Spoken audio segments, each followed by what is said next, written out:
Nightcast. Stephen Lloyd Gilbreth brings you the current news from the world today and how it relates to Bible prophecy. Understanding the end-time events leading to the peaceful world tomorrow. Ladies and gentlemen, Stephen Lloyd Gilbreth.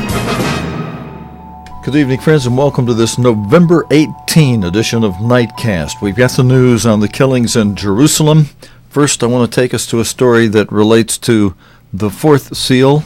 A volcano in Iceland has produced a river of molten rock that could cover the entire island of Manhattan in the United States. No, it's not happening in Manhattan. That's just a size comparison.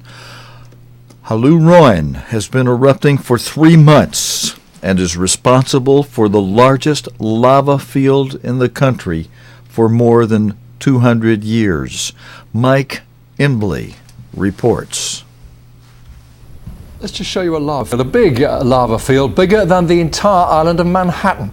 These shots were taken above a volcano in northern Iceland, which has produced a river of molten rock that covers 72 square kilometers. It is the largest lava field in Iceland in more than 200 years.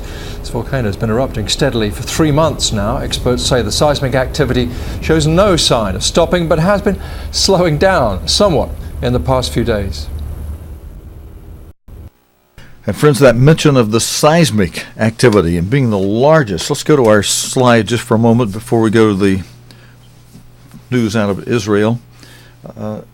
You'll see on, as we zoom in on this part of the slide, where you see, first of all, the first 4 of the 7 seals of Revelation being depicted in Revelation 6 as horsemen, and 4 different colored horses. The white horse, religious deception; the red horse, war and rumors of war; the third horse, the black horse of famine. We haven't heard a lot of news on that lately, but tomorrow I will have a report showing you how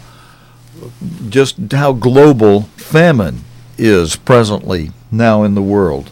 And the fourth seal, the pale horse, which Jesus Christ described in plain language. Well, first of all, let me mention that this fourth seal is depicted in Revelation 6 as a pale horse with a rider whose name is Death, alongside whom rides Hades, hell, the grave. And Jesus Christ described the activities of this horse in 3 different terms. The first term he used was loimus, meaning disease epidemics, pestilence, the plagues of Egypt, and that's the one that we've emphasized the most in the past, but also it's been well mentioned even in the past that between the 3rd and 5th seal, seismus, a term that Jesus Christ used, seismic activity would occur. The King James rendering of the Bible only picked up the word earthquakes for seismic activity, but your Greek English lexicons actually describe seismus as commotions in the air and commotions on the ground. And it gives an example, commotions in the air, as gale force winds. That's all kind of activity, hurricanes, typhoons, tornadoes, etc. And commotions on the ground, it gives the example of earthquakes, but that also would include volcanic eruptions, tsunamis, and then the whole combination of commotions, seismic commotions, wildfires, floodings, etc. But the third thing Christ mentioned, let's put that slide back forward on the screen for a moment. The third thing Christ mentioned was terike, trouble, just disturbances, troubles of all kinds. And now, the disturbances part of that would make so we relate the first story you just saw to this fourth seal. Even this next story could relate to that fourth seal under the description Christ used of terike, trouble, disturbances, troubled waters, literally and figuratively in the sense of mobs and seditions and the kind of disturbance, the kind of hatred, the kind of thing going on between Ishmael and Israel, not just over the past 2 decades, but over the past 2 centuries, or more than 2 centuries, going back to the time when Abraham, first of all, had Ishmael by an Egyptian handmaid, Hagar, and then some years later, about a decade later, 11 years later, he had a son, a legitimate son, by his wife, Sarah, through whom God gave a promise of grace and grace, including a lot of land. And there are some people get very angry about that, and they claim that the land was promised to them, and that their offspring, the offspring of Ishmael, was the son of promise, and it was Ishmael who was sacrificed up on a mountain, not Isaac. And they base that on a book they call their Bible, the Quran, which is not God's Word, which is not the Holy Bible. And yet, as friends, as you well know from news coming out about the Islamic State and their religion, even though some political leaders will call that not a religion, it's based on the Quran, and in actuality, they are correct. It's not a religion if you were to say that any counterfeit of the true religion is not a religion. So there's some truth in that little bit of a statement. All right, I'm delaying in a way, going into a story that actually made me a little bit ill as I explored the story tonight, but it's not something brand new, the tension that's going on in Israel, although you're going to hear in some of the video reports tonight how this is the most major incident of this type to occur in Jerusalem. Our first video report is provided by the Israeli Police Department, which gives it in the most factual way. At least 4 Israelis were killed this morning and 8 injured when 2 armed men with a pistol, knives, and axes attacked a West Jerusalem synagogue. The city has seen tensions between Israelis and Palestinians soar with a string of deadly attacks and clashes over a disputed holy site. The attackers, Palestinians from East Jerusalem, were shot dead in a gun battle. Israeli police spokesman Mickey Rosenfield has more details in his report to the BBC. What we confirmed is that 2 minutes after 7 o'clock in the morning, we received a large number of phone calls about 2 suspects, 2 terrorists inside a synagogue that had attacked worshippers that were praying in peace and quiet in the early morning prayers. The synagogue was packed at the time. The 2 terrorists used knives and axe, as well as they were armed with a pistol, opened fire at almost everyone that was inside the synagogue. Police units that were dispatched to the area arrived at the entrance of the synagogue. There was a gun battle that took place. Both the terrorists were shot and confirmed dead at the scene. All the hospitals in Jerusalem were opened immediately in order to receive those that needed medical treatment.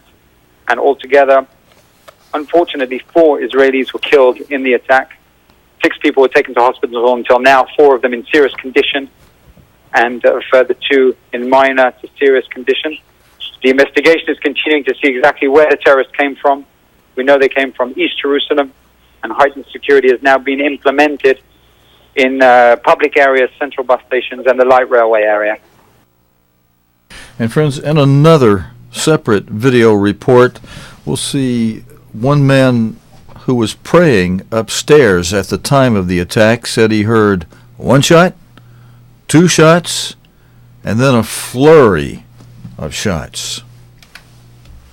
We came to pray this morning. We were coming into the synagogue, and we heard gunshots from downstairs, and we heard 1 shot, 2 shots, and then a flurry of shots, at least 5 or 6 or 7 shots. We all ran out. We understand that somebody was killed or seriously wounded downstairs. And everybody called the police, and they came about 10 minutes later, and that's all I can tell you. Okay, thank you very much for that report. And friends, we have a third video, and the BBC's Yolande Nell said that there were chaotic scenes in the aftermath of the attack.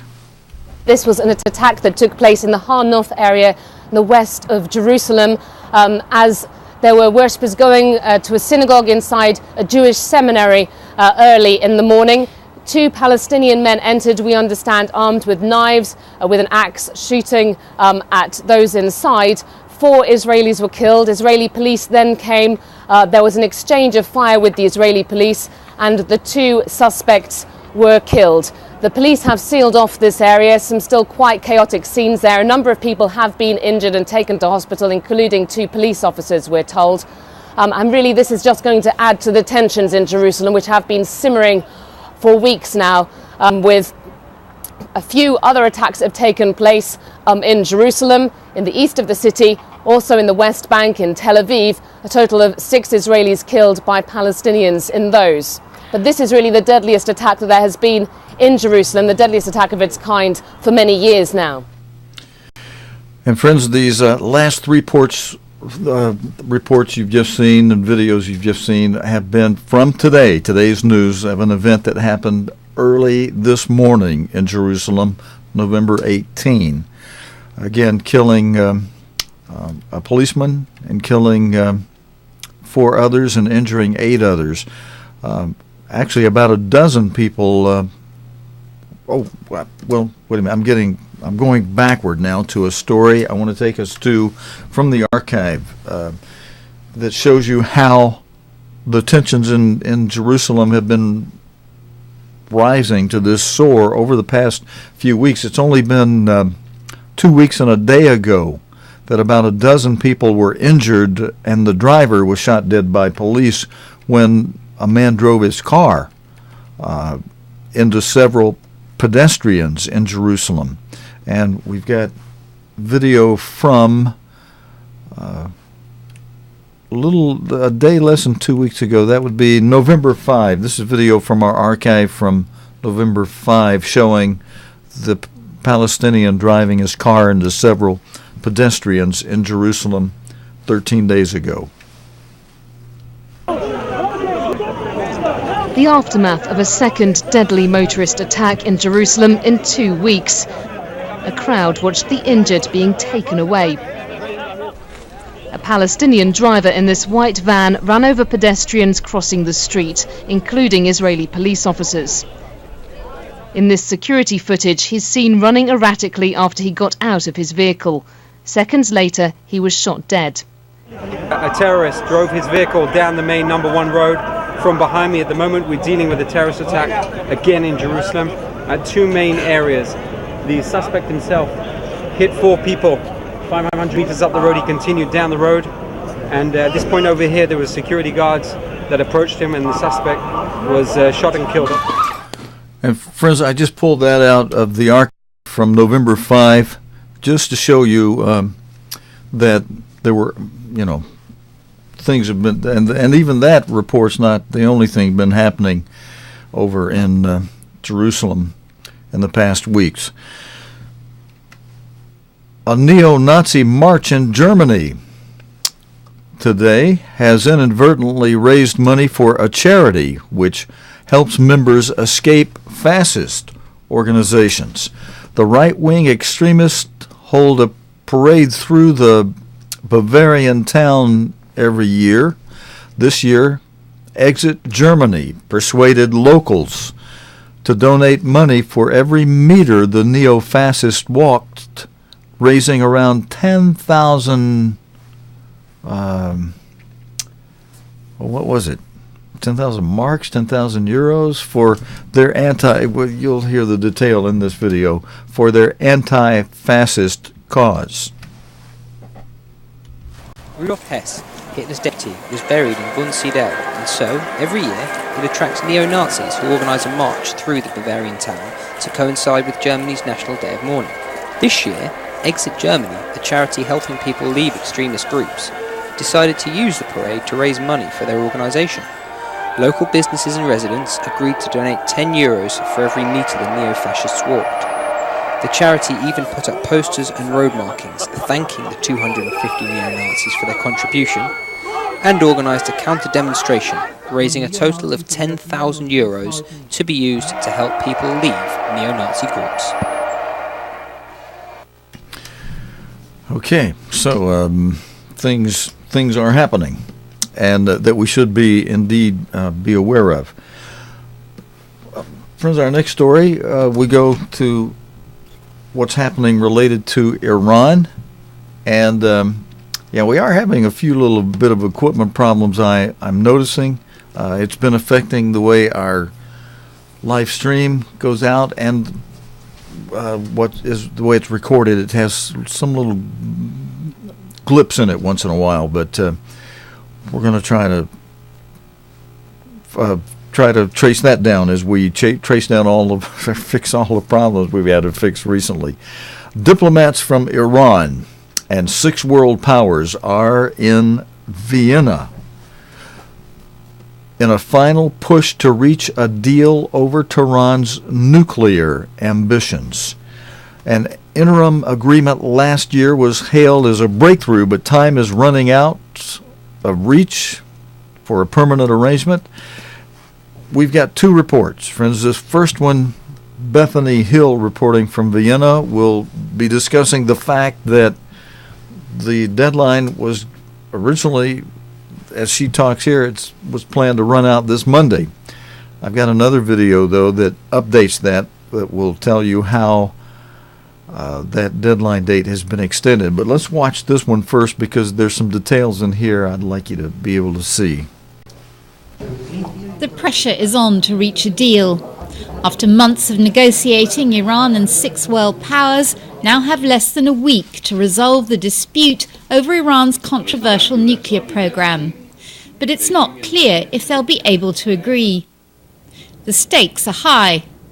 The row has lasted for more than a decade and has raised fears of a new Middle Eastern war. The 6 world powers want to make sure that Iran can't quickly make a nuclear bomb.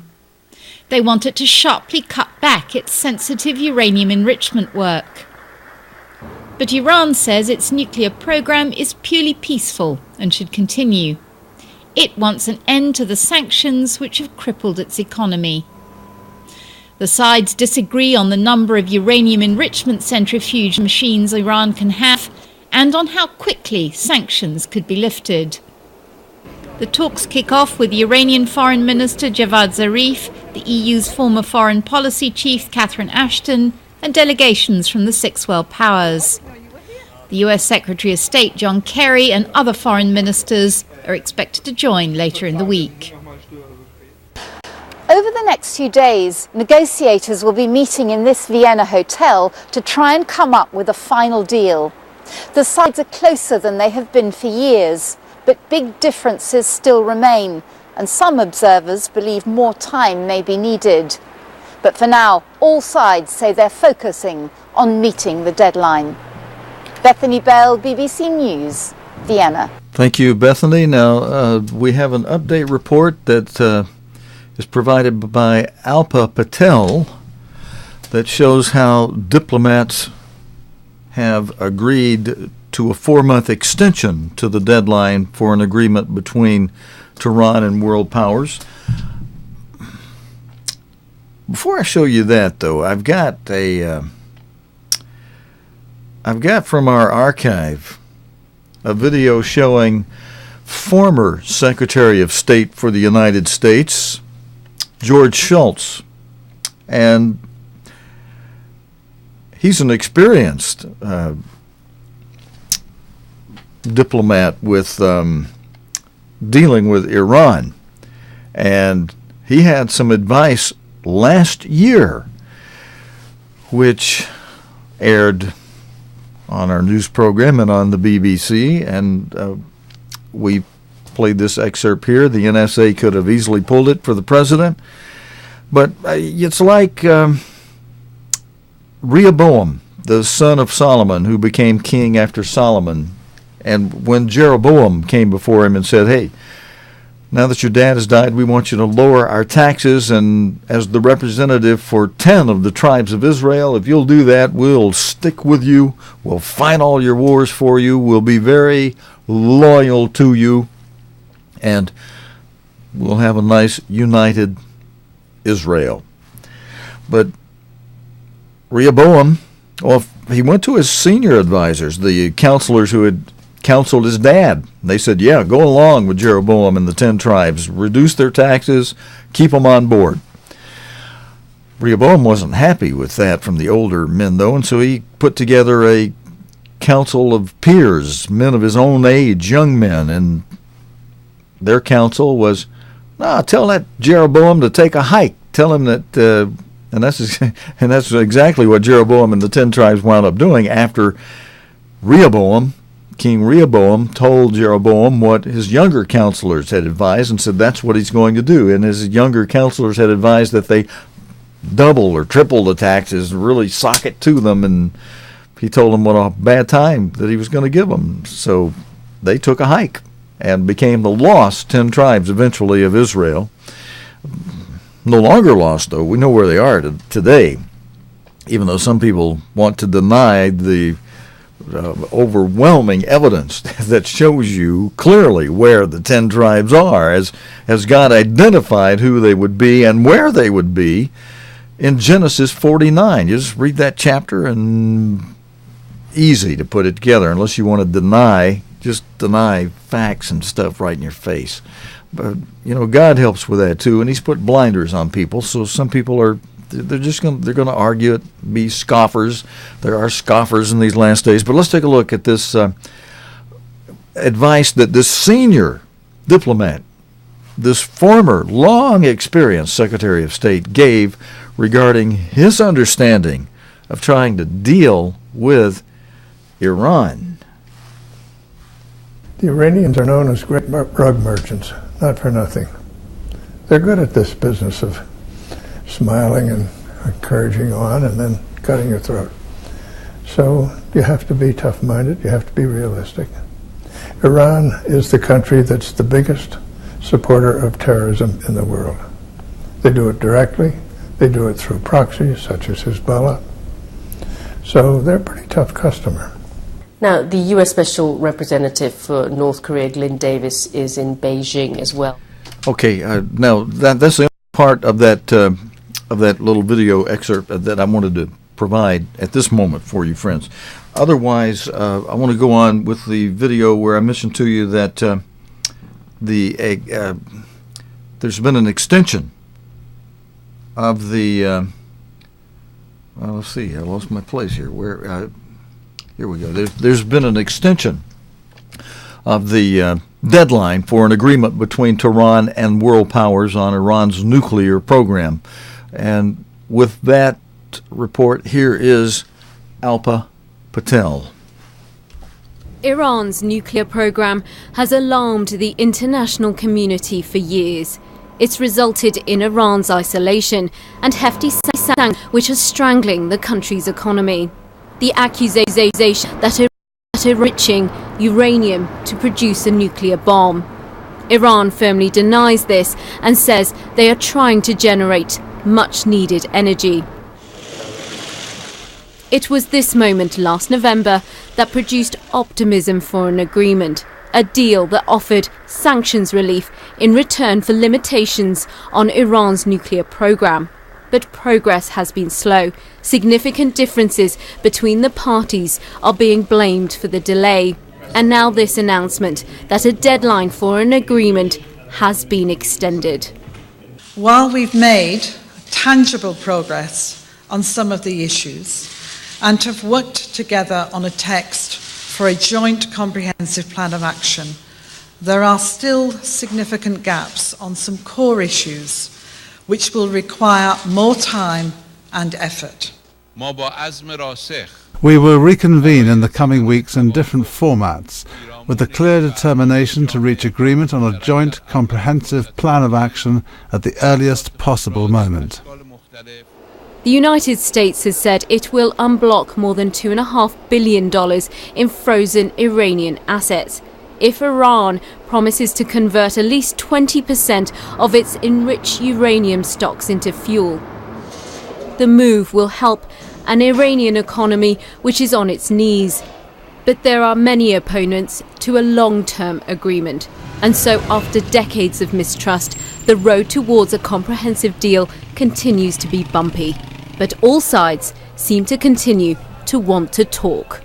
Alpa Patel, BBC News. Thank you. But friends, all it'll wind up being is a bunch of talk. If we listen to the wise statesmanship of former Secretary of State Schultz, we should know better than trying to make a deal with Iran. And, if I'll pull it out of the archive and maybe show a little bit of that long video that I was able to secure off of Arabian television just days after, in November last year, just days after this Iranian deal talk began, where a former advisor to the president of Iran was on that television program that ran on Syrian television in the Arabian language, but we've English subtitles with it, so you can see exactly what the former advisor to the president of Iran was saying. He was saying, we made a laughing stock of these people in the Iranian deal negotiations. He says, well, I'll show you. I'll let him tell you that himself. I'll just tell you, though, he did say that they have secret uranium that they didn't tell anybody about. They said what we told them we have was at a certain percent. And yeah, we'll lower that 20%, what we tell you about. But what we didn't tell them is that over here, we got some that's already at a higher percentage of that, and we're not about to decrease that. We're going to continue working on that. And then once we have a bomb, then they can negotiate with us about, they can try to negotiate with us once we got a bomb. And they were laughing. Why am I laughing? They were laughing at the United States and at the EU and everybody involved. And just like former Secretary Schultz said, can't trust them. They'll smile at you, pat you on the back, send you on your way, and cut your throat, stab you in the back. Okay, now, what's happening? An announcement today, the Pope is coming to the United States in September next year. He'll be speaking next week in Strasbourg at the European Parliament in Strasbourg next week. He's been invited to come there and speak, and his agenda wide open. He's just been invited to speak, and what he says will be interesting to see what even perhaps the God of this world may inspire the Pope to say. And at that meeting, friends, next week, Mr. Juncker, who attended the G20 summit in Brisbane earlier this week, will be facing a motion against him to sack Jean-Claude Juncker's European Commission. That'll be put to a vote next week at the European Parliament in Strasbourg. And of course, we'll be following that. Just to let you know, though, the motion for that was backed by 76 MEPs, members of the European Parliament, including the UK Independent Party and the National Front in France. Now, it's supposed that it's going to be unlikely to succeed, but it alleges that Mr. Juncker is unfit to hold office because of what it calls aggressive tax avoidance schemes in Luxembourg while he was prime minister there. Mr. Juncker denies the claims. Britain's Liberal Democrats criticized UKIP for co-signing with the National Front and accused the party of grandstanding. If the motion, which also has the support of the Five Star Movement in Italy, were to succeed, the Commission would have to resign. It argues that the EU member states have lost billions of euros of potential tax revenues because of tax avoidance schemes implemented in Luxembourg during the 18 years Mr. Juncker was prime minister there.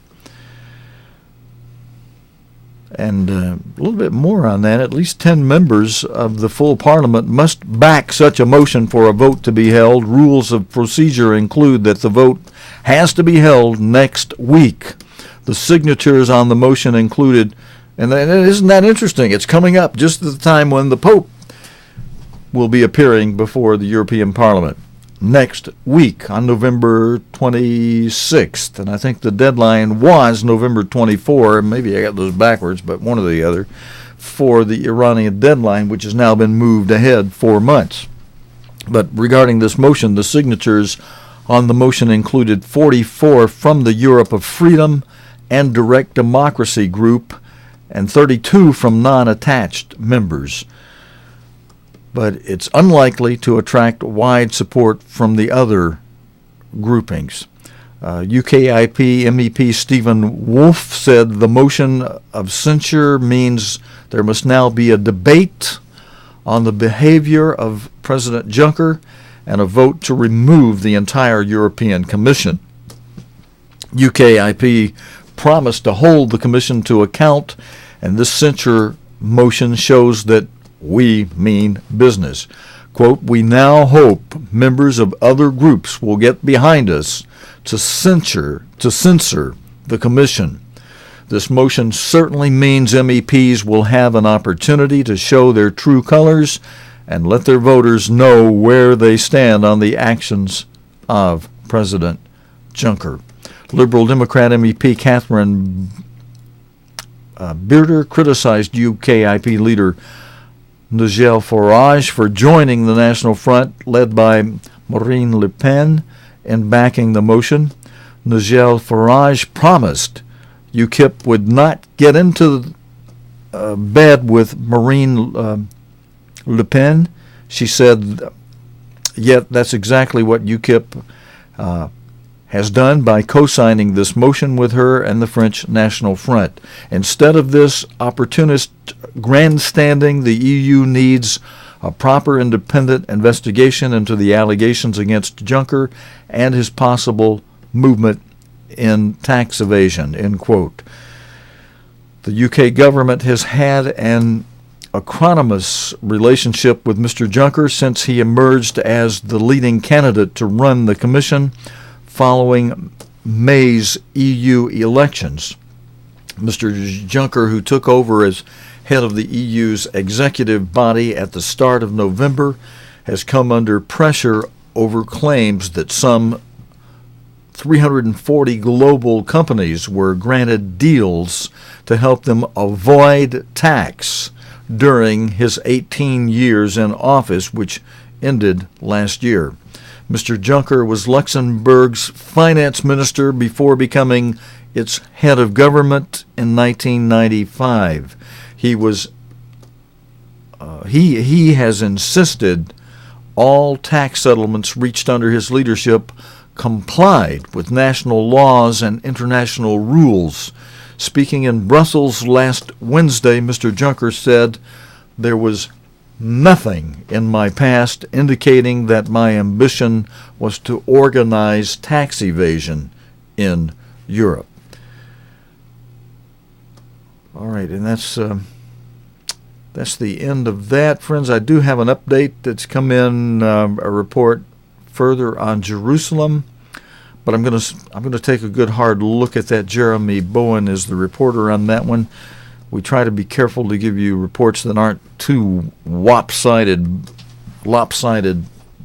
unbalanced, one way or the other regarding Ishmael and Isaac.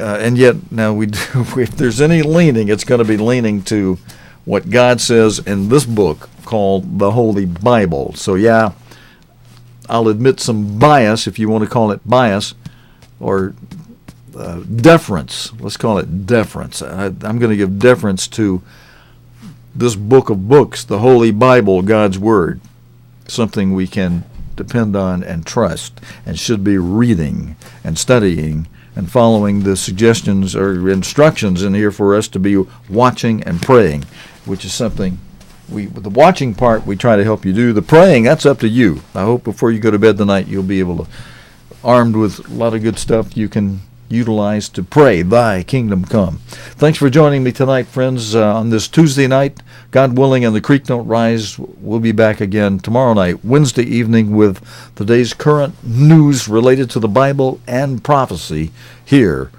on Nightcast. Until next time, your host Stephen Lloyd Gilbreth saying so long and good night, friends.